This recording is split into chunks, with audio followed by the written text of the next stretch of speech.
नमस्कार मंडळी, श्री स्वामी समर्थ. गुढीपाडव्याच्या दिवशी कडुलिंब आणि गुळ का खाल्ले जाते? गुढी घराच्या उजव्या बाजूलाच का उभारली जाते? गुढीवर उलटा कलश का ठेवला जातो? गुढी उभारण्यासाठी रेशमी कापडच का वापरले जाते? गुढीपाडव्याच्या दिवशी घराची मोठी स्वच्छता का केली जाते? घराला किंवा दाराला आंब्याच्या पानांचे तोरण का लावले जाते? गुढी सूर्योदयाच्या वेळीच का उभारली जाते? गुढीपाडवा मार्च एप्रिल महिन्यातच का येतो? गुढीपाडव्याला रांगोळी काढण्यामागे काय कारण आहे?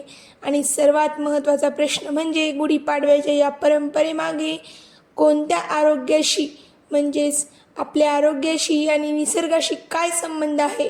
या सर्व प्रश्नांची माहिती मी आजच्या या व्हिडिओमध्ये तुम्हाला घेऊन आली आहे, तर व्हिडिओमध्ये शेवटपर्यंत नक्की थांबा. नमस्कार मंडळी, आपल्या सर्वांचे माझ्या या छोट्याशा चॅनलवरती खूप खूप स्वागत आहे. मंडळी, देव तुम्हाला सुखी आनंदी नेहमी ठेवो. तर मंडळी, गुढीपाडवा म्हणजे मराठी नववर्षाची सुरुवात. महाराष्ट्रात हा सण खूप उत्साहाने साजरा केला जातो.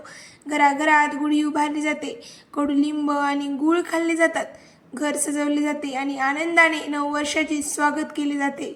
मग पण अनेक लोकांना प्रश्न पडतोच, गुढीपाडव्याच्या या परंपरेमागे फक्त धार्मिक कारण आहे का, की यामागे काही वैज्ञानिक कारणे सुद्धा आहेत? खरं तर आपल्या पूर्वजांनी तयार केलेले अनेक परंपरांमध्ये विज्ञान लपलेले आहे. गुढीपाडवासुद्धा त्याला अपवाद नाही. आज आपण जाणून घेणार आहोत गुढीपाडव्यामागील वैज्ञानिक कारणे. चला तर मंडळी, जाणून घेऊया गुढीपाडवा मार्च एप्रिल महिन्यातच का येतो. हे 2 महिने ऋतू बदलाचे आहेत. गुढीपाडवा साधारणपणे मार्च किंवा एप्रिल महिन्यात येतो. या काळात हिवाळा संपतो आणि उन्हाळ्याची सुरुवात होते.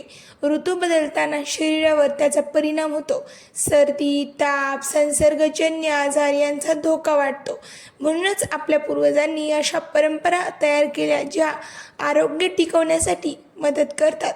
हे सर्व काही वैज्ञानिकरित्या योग्य आहे, कारण पूर्वजांनी काहीतरी आयुर्वेदिक विचार करूनच हा सण साजरी केला आहे. या सणामध्ये जे काही उपाय केले आहे ते आपल्या आरोग्यासाठी योग्य आहे.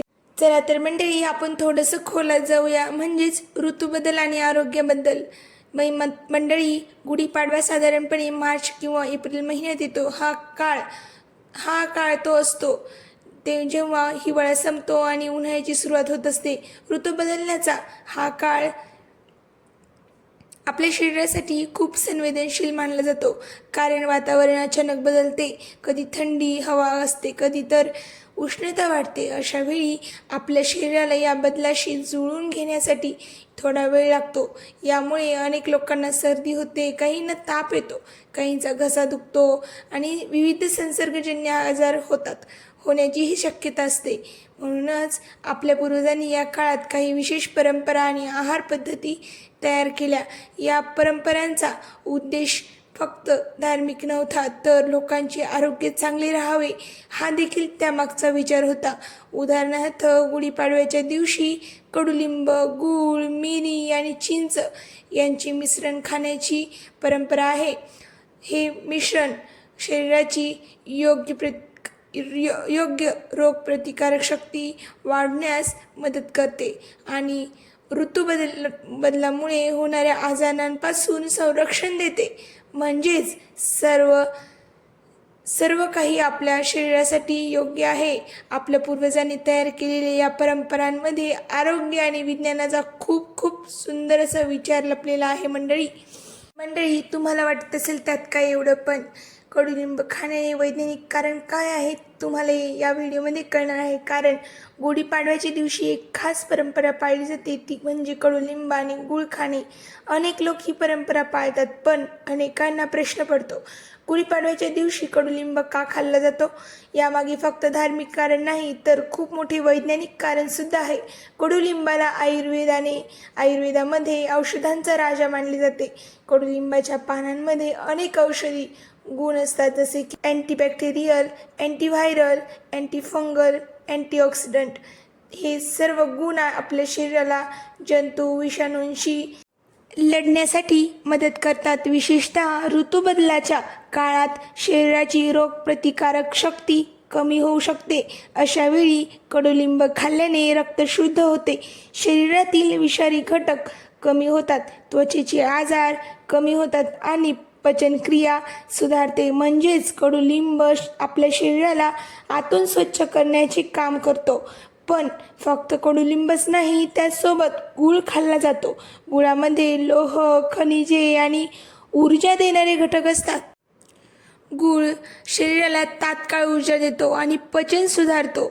म्हणूनच कडुलिंब आणि गूळ एकत्र खाणे म्हणजे कडू आणि गोड यांचा सुंदर संतुलन. यामागे जीवनाचा संदेशसुद्धा आहे. जसे आयुष्यात कधी गोड क्षण येतात तर कधी कडू अनुभव पण येतात. दोन्ही स्वीकारूनच जीवन पुढे चालत असते. म्हणून गुढीपाडव्याच्या दिवशी कडुलिंब आणि गूळ खाण्याची परंपरा आपले आरोग्य आणि जीवनाचा संदेश दोन्ही देते. तर मंडळी, आपल्याला हे आरोग्य आणि आपलं जीवन सुंदर करायचं असेल तर हा उपाय नक्की करा तुम्ही आपल्या गुढीपाडव्याच्या दिवशी. कडुलिंबाचा आणि गुळाचा उपाय नक्की करा. चला तर मंडळी, हा आतापर्यंत व्हिडिओ तुम्हाला आवडला असेल तर नक्की ऐका. गुढी उभारण्यामागचे सुद्धा वैज्ञानिक कारण. मंडळी, तुम्हाला आणखी प्रश्न असतील गुढीपाडव्यानिमित्त तर माझ्या चॅनलवरती खूप सारे प्रश्नांची उत्तरे आहेत. तसेच गुढीपाडव्या रिलेटेड खूप सारे व्हिडिओज बनवले आहेत. माझ्या प्रोफाईलवर जाऊन नक्की चेक करा. चला तर वळूया पाडव्याच्या दिवशी गुढी उभारण्यामागचे वैज्ञानिक कारण. मंडळी, गुढीपाडव्याच्या दिवशी सर्वात महत्त्वाची परंपरा म्हणजे गुढी उभारणे.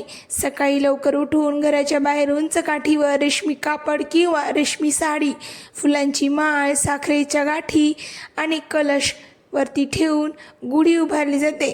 पण अनेक लोकांना हा प्रश्न पडतो, गुढी उभारण्यामागे फक्त धार्मिक कारण आहे का, की यामागे वैज्ञानिक कारणसुद्धा आहे?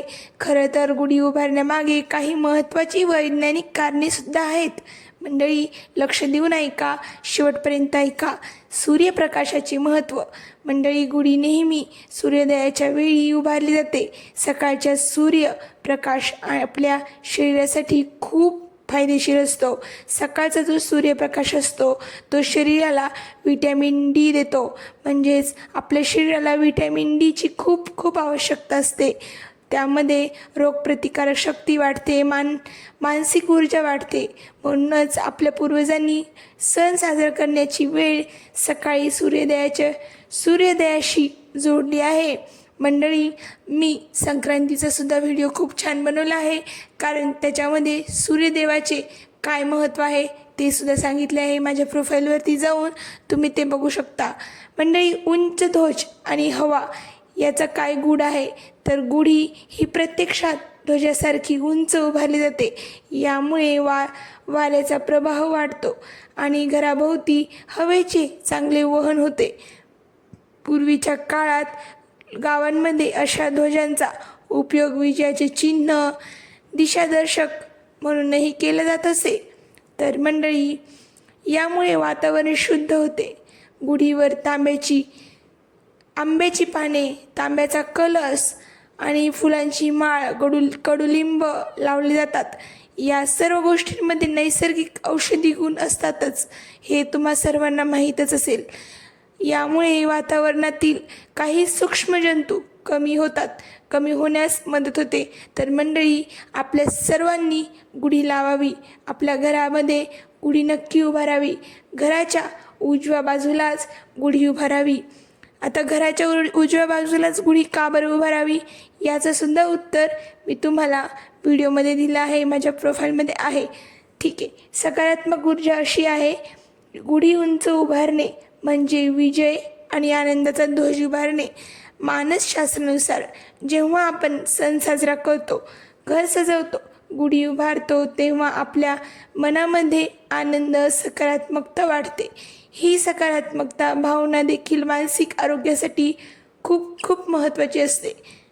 मंडळी, म्हणजेच गुढी उभारणे ही फक्त धार्मिक परंपरा नाही आहे, त्यामागे सूर्यप्रकाशाचे महत्त्व, स्वच्छ हवा, औषधी वनस्पती आणि मानसिक आनंद या सर्वांचा सुंदर संगम आहे.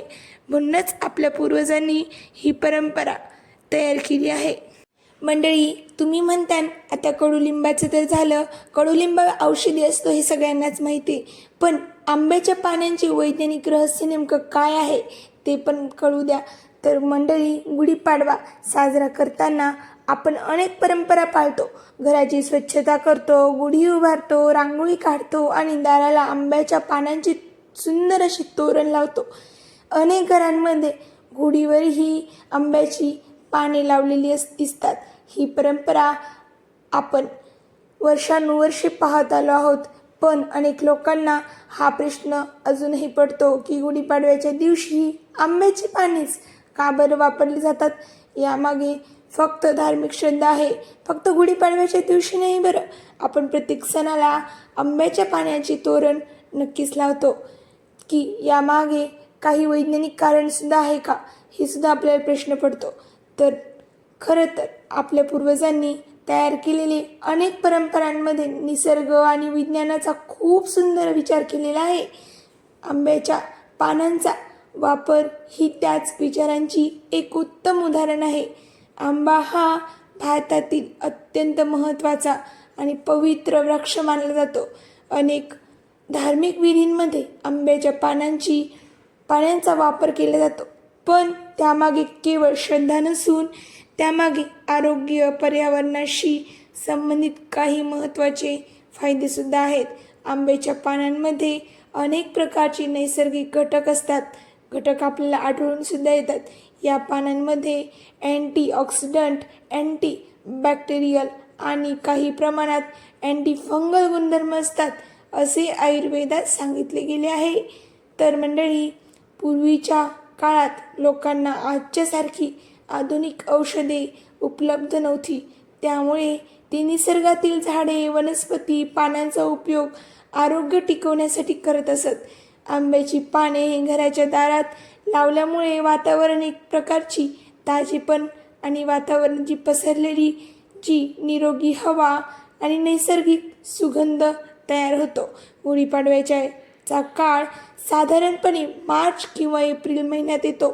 हा काळ म्हणजे हिवाळ्यात संपून उन्हाळ्याची सुरुवात होण्याचा काळ असतो. या काळात वातावरणात बदल होत असतो आणि अनेक कीटक किंवा जंतू सक्रिय होऊ लागतात.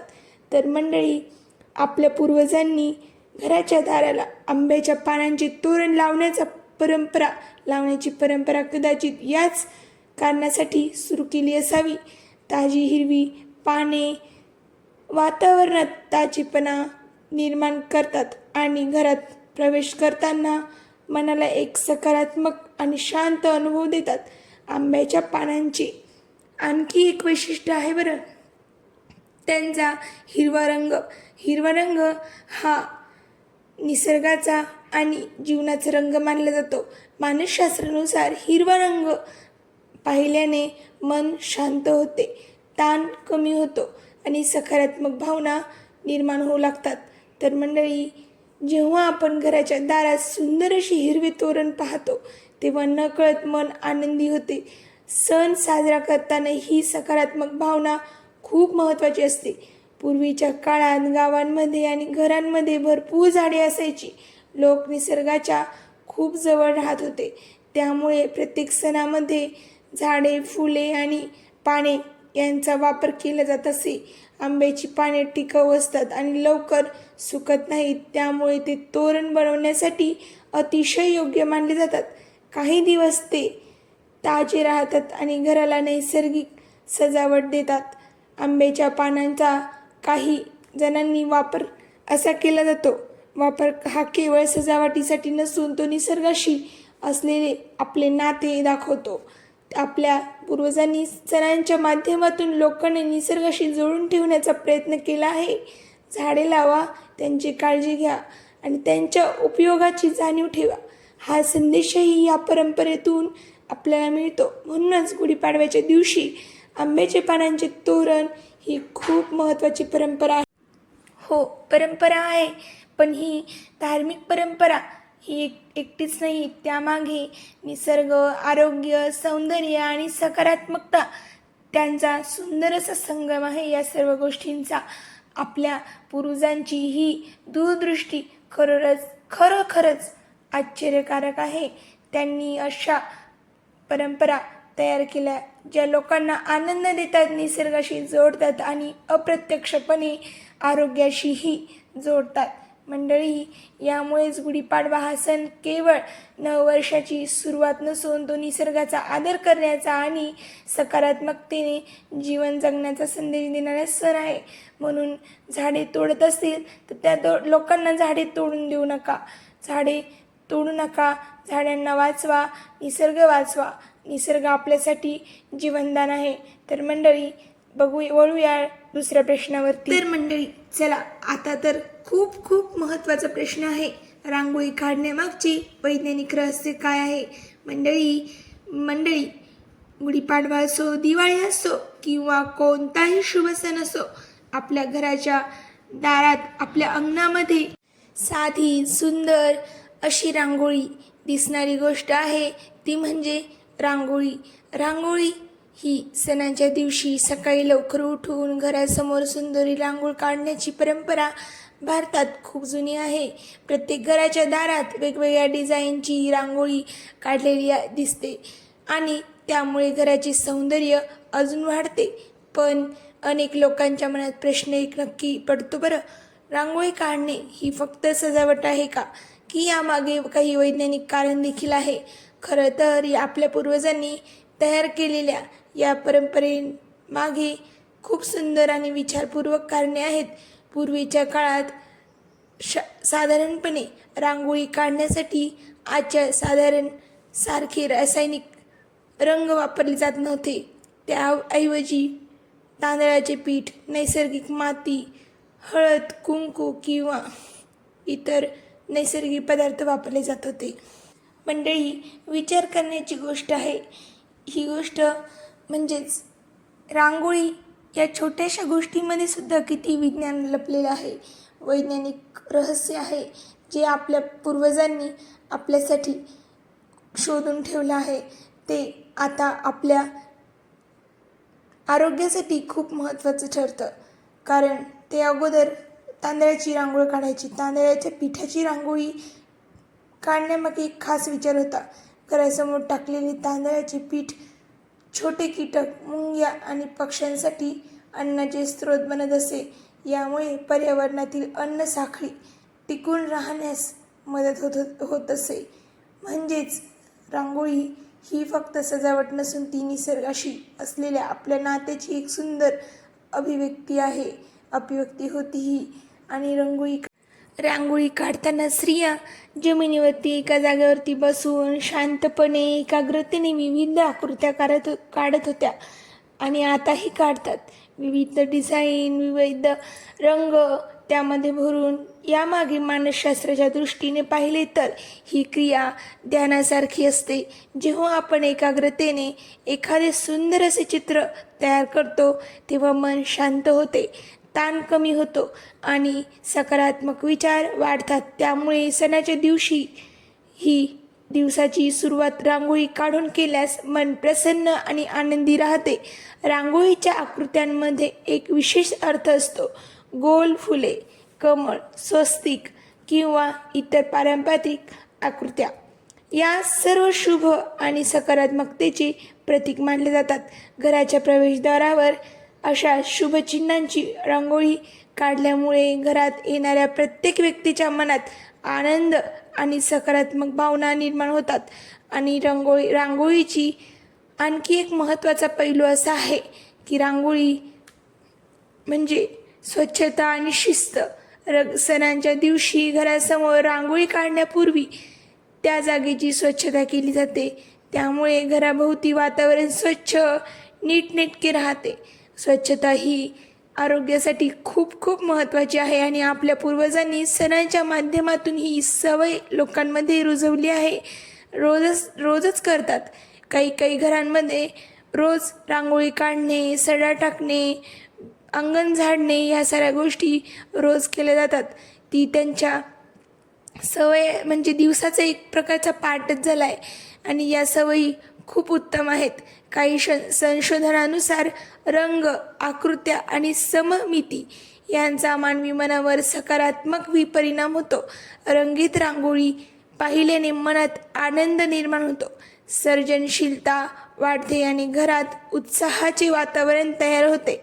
त्यामुळे सणांच्या दिवशी घराच्या दारात रांगोळी काढणे हे फक्त एक प्रकारे सकारात्मक ऊर्जा निर्माण करण्याचे साधन बनते.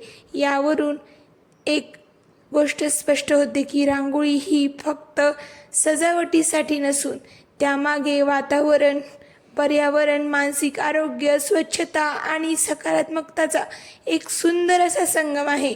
आपल्या पूर्वजांनी तयार केलेली या परंपरा खूप खूप विचारपूर्वक आणि निसर्गाशी जोडलेल्या आहेत. म्हणूनच गुढीपाडवा किंवा इतर सणांच्या दिवशी रांगोळी काढताना आपण फक्त एक सुंदर डिझाईन तयार करत नाही, तर आपण एका प्राचीन परंपरेला जिवंत ठेवत असतो. ही परंपरा आपल्याला निसर्गाचा आदर करायला शिकवते, मन शांत ठेवायला मदत करते आणि घरात आनंद, सकारात्मकतेचे वातावरण निर्माण करते. अशा प्रकारे पाहिले तर रांगोळी ही केवळ सजावट नाही, तर ती संस्कृती, विज्ञान आणि निसर्ग यांचा सुंदर असा संगम आहे मंडळी. चला तर मंडळी, या व्हिडिओमध्ये एवढेच. तर तुम्हाला आणखी काही प्रश्न असतील तर कमेंटद्वारे नक्की कळवा. मंडळी, तुम्हाला व्हिडिओ आवडला असेल, नसेल आवडला पण कमेंटमध्ये नक्की सांगा तुम्हाला यामध्ये काय आवडलं, काय नाही आवडलं. मंडळी, छोटं चॅनल आहे, लाईक करा, शेअर करा, सबस्क्राईब करा. तुमच्या सपोर्टची चॅनलला गरज आहे. मंडळी, लाईक करा, शेअर करा, सबस्क्राईब करा. तुमच्या एका लाईकने माझ्या चेहऱ्यावरती आनंद येईल. धन्यवाद.